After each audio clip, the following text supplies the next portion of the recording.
Bom, então, o Plínio vai começar o estudo de hoje, Umbanda e a Semana Santa. Semana Santa compreende para nós esse período, né, de quarta-feira de trégua, quinta-feira maior ou santa, que o pessoal fala, sexta-feira da paixão, sábado de aleluia e domingo de Páscoa. Tem muitos terreiros, principalmente aqueles mais voltados ao candomblé, eles não trabalham nesse período de quaresma, não atendem ninguém, não dão atendimentos em seus terreiros, não fazem trabalhos, né? Já a Umbanda não segue esse calendário dessa maneira. A Umbanda ela é cristã, né? Já foi ensinada isso e passada, pois a Umbanda, quem nos trouxe as diretrizes da Umbanda foi um caboclo esse que nos disse que em outro tempo foi um Frei Gabriel de Malagrida, e por isso a gente já vê que a Umbanda já traz todos os ensinamentos cristãos dentro dela, né? Só que alguns desses ritos da Semana Santa, a Umbanda também não segue, né? E por que não segue? Tem coisas assim que é muito características da Igreja Católica, por exemplo, cobrir os santos, né? Como fui católica, assim, criada na religião católica, através da minha avó, da família, a primeira comunhão, crisma. Então, na minha casa tinha esses dogmas todos de ter que cobrir o santo no dia, acho que era na quinta-feira, tinha que cobrir todos os santos, não podia deixar nenhum santo da casa assim descoberto, por respeito, né, à paixão de Cristo. Né? A gente, como criança, nem entendia direito o porquê aquilo. Né? Então, hoje a gente vai falar um pouquinho disso para que a gente possa ter esse entendimento relacionado junto à Umbanda. Tá bom? Plínio, por favor. Boa noite a todos. Bom, a Páscoa, assim, para nós entendermos,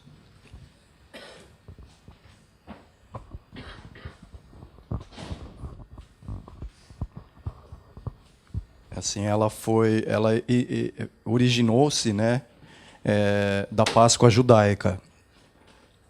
E para aqueles que não conhecem, os judeus, né, eles comemoram a Páscoa para assim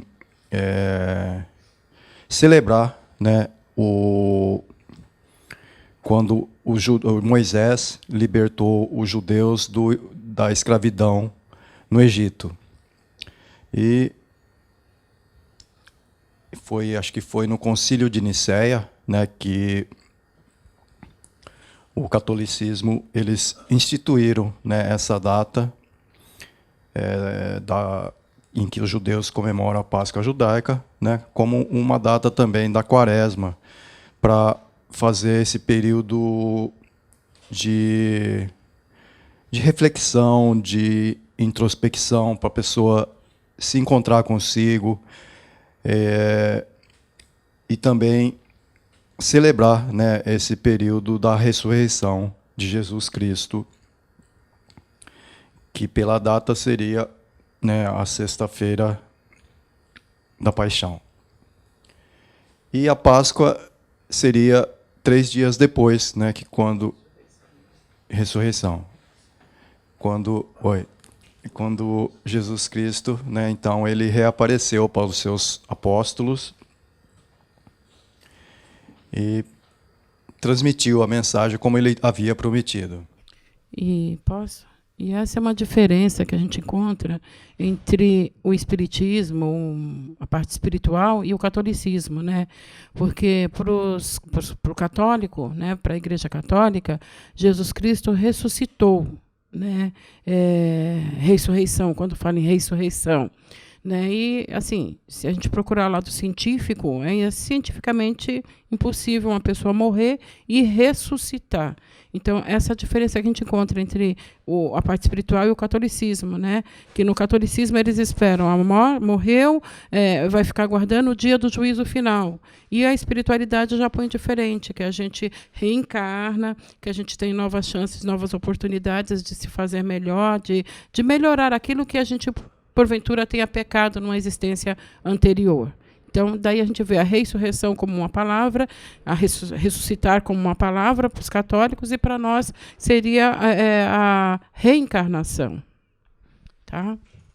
Bom, então, nesse período, né, da Quaresma, os católicos, eles assim, é um período onde eles ficam em oração, né, jejuam da carne vermelha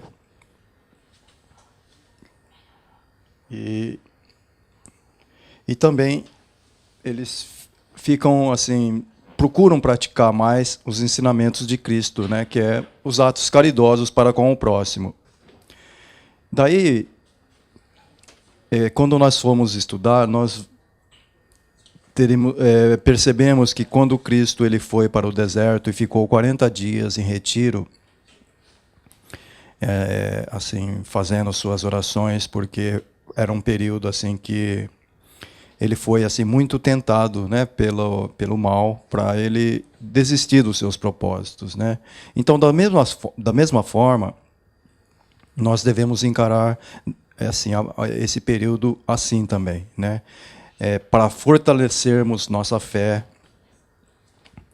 e também fortalecermos nossa ligação com Jesus. Então, justamente associando esse período em que Jesus foi muito tentado, é um período em que é colocado, né, que o mal fica mais atuante, né, no plano terrestre. Então, para que nós possamos assim, ter mais forças, né, para enfrentar esses males, então nós ficamos em oração. Quando a gente fala em jejum da carne vermelha, isso daí, cientificamente, tem uma explicação. Que quando nós não... No sentido de comer a carne vermelha, é porque a gente está sacrificando um animal, né? Então, quando a gente faz esse tipo de atitude, é porque nós estamos ingerindo uma energia não muito positiva, né? Por isso que tem esse sentido de jejuar da carne vermelha, né? Então, é um sentido de nos purificarmos energeticamente, né? Por isso que assim, é até importante nos conscientizarmos dessa necessidade, né? Vou ler esse trecho para vocês. Nós, umbandistas, celebramos a Semana Santa com muita fé. A maioria resguarda a semana de forma parecida aos cristãos, com orações, sem comer carne vermelhas neste período, resguardando as energias e compartilhando a fé com outros irmãos. Porém, para os umbandistas, o grande momento da fé está na ressurreição do nosso Mestre Jesus Cristo.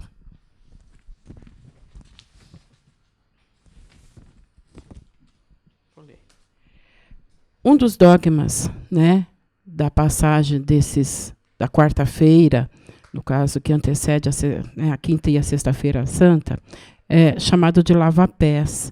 Alguém aqui já foi católico, já foi na Igreja Católica, já viu esse trabalho na Igreja Católica, onde o padre ele pega as crianças, geralmente hoje são as crianças, né? E eles colocam sentada e os padres lavam os pés das crianças. Que simbolismo será esse que Jesus quis nos trazer? O que será que Jesus trouxe de representação quando ele pegou e lavou os pés de todos os apóstolos que estavam sentados à mesa com ele comendo? A simplicidade, a humildade. A simplicidade e a humildade. Muito bem. Jesus estava atento às oportunidades, não de aparecer, mas de servir. Foi ensinada ali uma grande lição de humildade.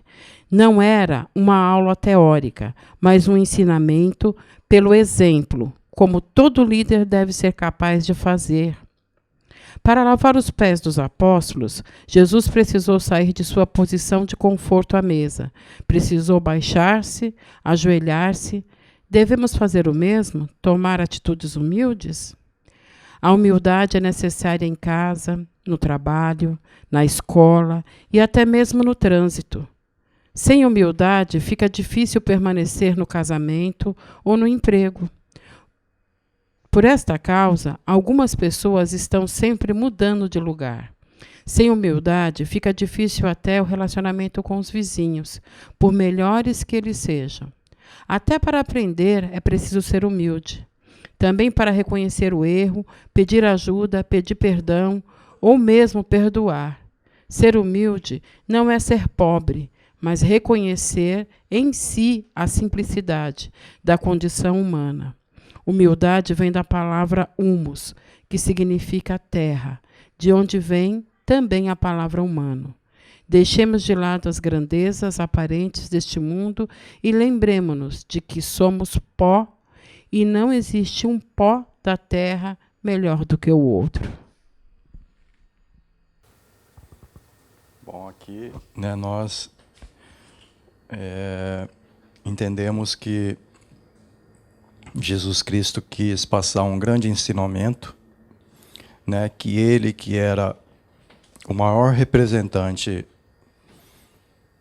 assim de Deus na Terra, ele veio e com esse gesto ele mostrou, né, quão importante é nós compreendermos que ninguém é melhor que o outro, né, que é necessário nós termos esta humildade de entendermos que todos somos iguais e temos a necessidade de ajudar-nos uns aos outros, né, não fazer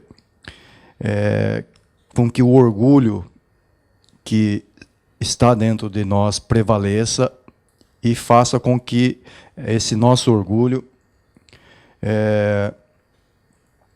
faça com que nós subjuguemos aos outros, pressionemos, né, para que eles façam nossas vontades, né? Nós entendemos que todos são seres livres e cada um nós temos que respeitar a livre escolha de cada um. E Jesus, quando ele saiu do seu conforto, do alto da sua posição e foi lavar o pé dos apóstolos, ele quis nos mostrar tudo isso, a importância disso. E mais uma coisinha que eu colocaria aqui também.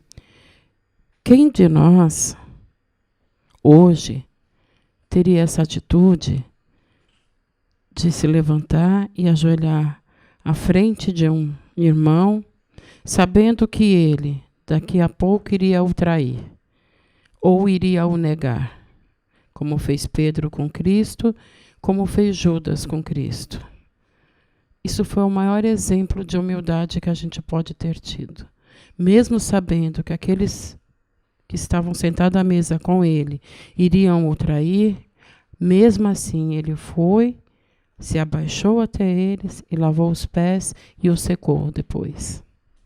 Né?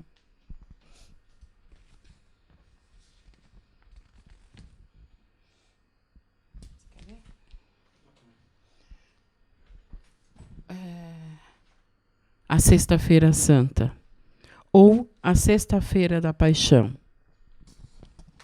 crucificação.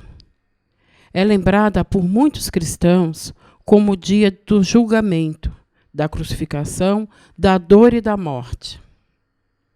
Acho que todo mundo aqui já viu os filmes, né, de Paixão de Cristo e sempre sofreu muito de ver como um ser humano, porque Jesus estava aqui na Terra como um humano, pôde aguentar tanta dor e tanto sofrimento, né?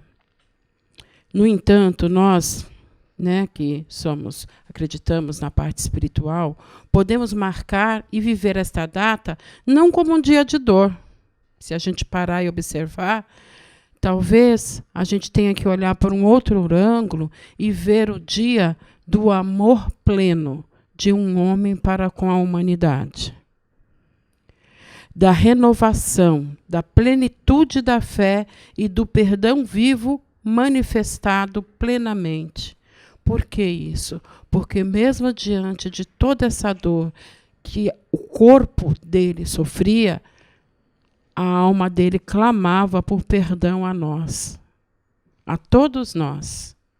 E nós hoje, no dia de hoje, o que fazemos diante de uma dor qualquer, de um amigo que nos fala mal, de um amigo que, às vezes, por não estar bem, nos dá as costas, ou nos julga, o que a gente faz? Condena? crucifica, não perdoa. Então, se a gente olhar essa imagem de Cristo, se a gente assistir ao filme Paixão de Cristo, a gente deve se reportar não só à dor, não, gente, mas sim ao amor pleno que ele veio trazer para nós. Ele veio nos ensinar a amar. Pode falar. Desculpa. Aí, depois da Sexta-feira Santa, vem o Sábado de Aleluia, que é hoje. Hoje é o dia de a gente pegar e malhar o Judas. Será que está condizente com o que a gente falou no slide anterior? Que Jesus veio ali, pediu perdão, pediu para que a gente aprendesse a amar. Será que isso é condizente em pegar agora e malhar o Judas? O que seria malhar o Judas? Então, como o Judas foi o apóstolo que traiu Jesus, né, entregou Jesus, então os homens, né, depois disso, colocaram ele como o culpado do sofrimento de Jesus, né, dos sofrimentos que Jesus passou, e eles colocam na prática totalmente o inverso que Jesus veio ensinar. Né? Por isso que nós achamos até um tanto contraditório, né, esse tipo de atitude, né, dos homens. Acho que não sei se hoje ainda é muito comum, né, mas antigamente, na nossa época, quando nós éramos crianças, era mais comum isso. Né? Hoje ainda a gente vê eles colocando bonequinho do Lula, da Dilma, né, para malhar. Agora é assim. Não, acho que mas ainda existe, né? Então. Desses presidentes novos aí. Mas, de qualquer forma, o sentimento que está incutido nessa celebração ou nessa brincadeira, né, eu acho que é totalmente o inverso do que Jesus veio nos ensinar. Por isso, né, nós colocamos como totalmente fora de lógica, né, nos ensinamentos que nós passamos. Por isso a gente até procura não falar muito sobre esse tipo de... Para nós, o Sábado de Aleluia, a gente imagina assim, um momento de dor muito forte ou de ensinamento de amor muito grande. Será que o Sábado de Aleluia não foi reservado para a gente parar e olhar para dentro de nós? Será que não seria um momento de reflexão, né? Para refletir, né, justamente sobre tudo aquilo que foi feito, tudo que aconteceu, né, e olharmos para dentro de nós e vermos se realmente estamos seguindo o que Jesus veio nos ensinar, se nós estamos praticando o amor pleno, se estamos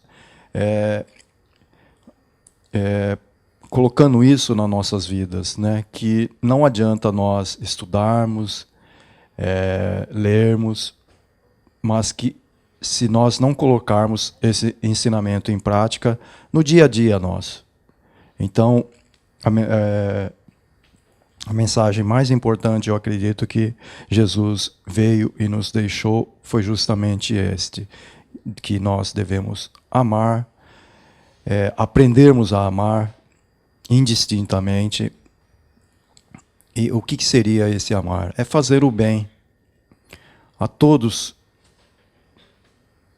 sem nenhuma exceção.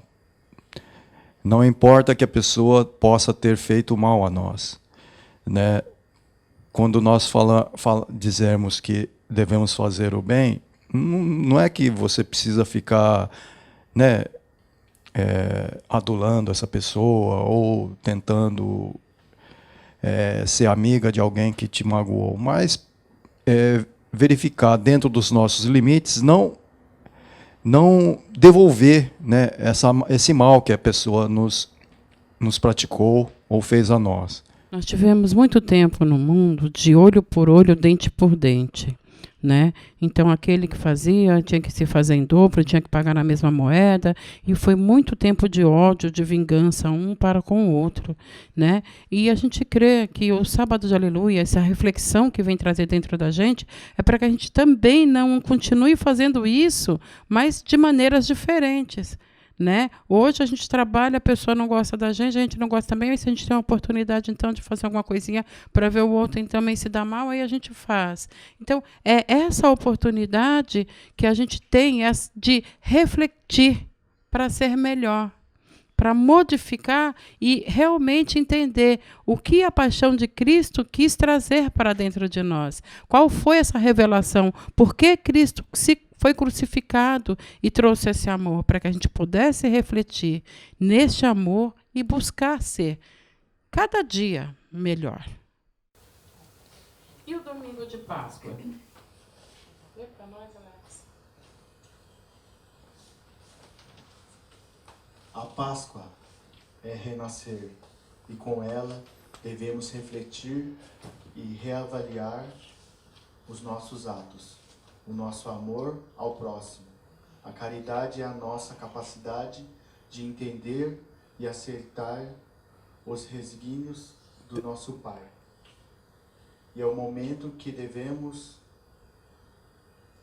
tentar de alguma forma preencher os novos dias com muita paz e harmonia.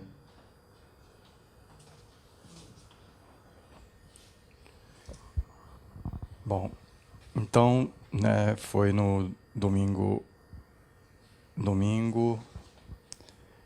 foi o terceiro dia, né, após a morte de Jesus, em que ele reapareceu para os apóstolos, como ele havia prometido, e passou, né, suas mensagens.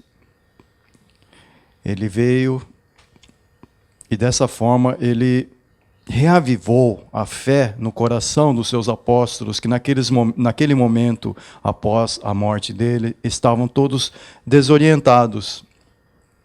Então, Jesus, com o seu reaparecimento espiritual para os apóstolos, então ele reavivou a fé, a coragem no coração deles.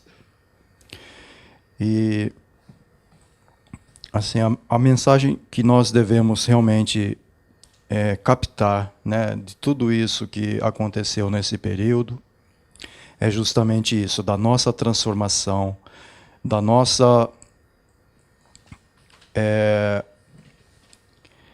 fortalecermos nossa ligação com Cristo, né, que pelos exemplos que ele deu, nos mostrou a sua grandeza espiritual, a sua grandeza de caráter, enfim, todo o seu esplendor moral e espiritual. Então, a Páscoa é o período em que nós devemos, assim, orar mais, seguir mais esses preceitos, né, de jejuar, que tem o significado de purificação espiritual, não ingerindo essa carne vermelha, que tem o sentido assim de energias que vieram do sacrifício, né, de um animal. Então, isso daí é uma coisa que nós devemos realmente refletir, né, da necessidade de ingerir esses alimentos, né? Quando você fala em ingerir carne vermelha, assim, não é no sentido de que a pessoa não pode mais comer carne, que isso faz o mal, não é isso? Isso, mas principalmente assim, é nesse período da Quaresma, da Semana Santa, desses 3 dias? Não só isso, na nossa vida mesmo, assim, talvez reorientar os nossos pensamentos, né, que nós podemos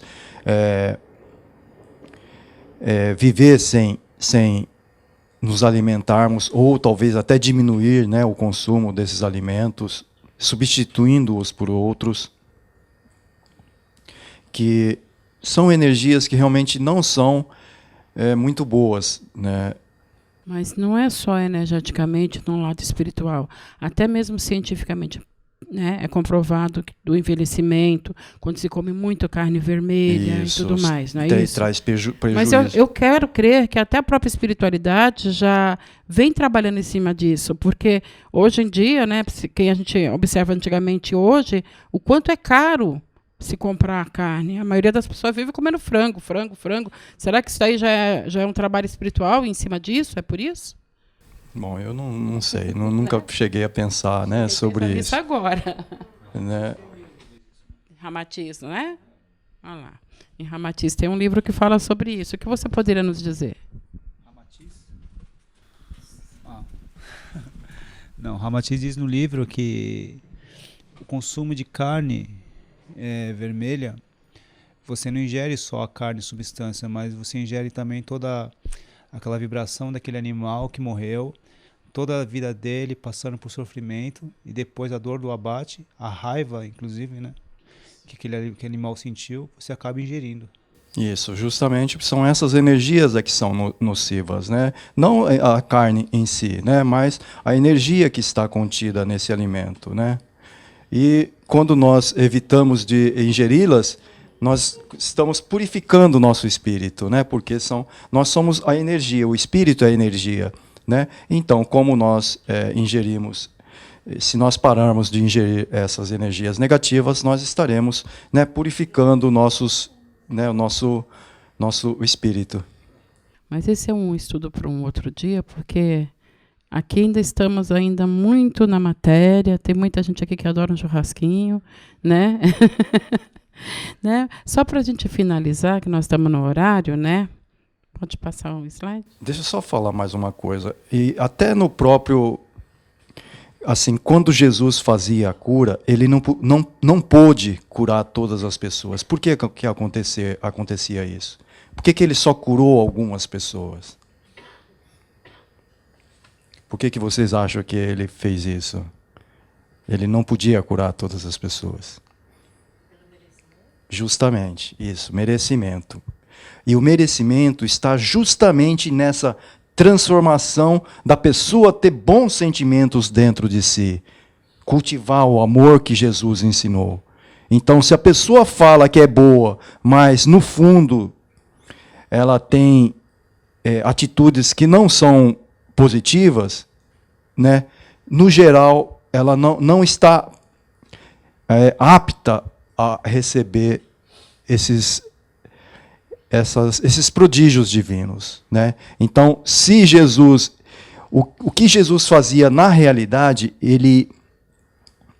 se a pessoa tinha o merecimento, ele mandava as energias dele para essa pessoa, para que ele trabalhasse no pensamento dessa pessoa e a mente da pessoa comandasse essas transformações internas, nas células internas da própria pessoa. Mas a pessoa tinha que ter esse coração bom, a bondade dentro de si. Senão, toda a energia que Jesus mandasse para a pessoa não seria eficiente ou capaz de efetuar a cura na pessoa. Então, se nós queremos a nossa cura, aquilo que nós buscamos, nós devemos fazer essa transformação dentro de nós. Não só a cura material, mas, enfim, qualquer tipo de bênção que nós queiramos na nossa vida está interligada com essa nossa transformação interna.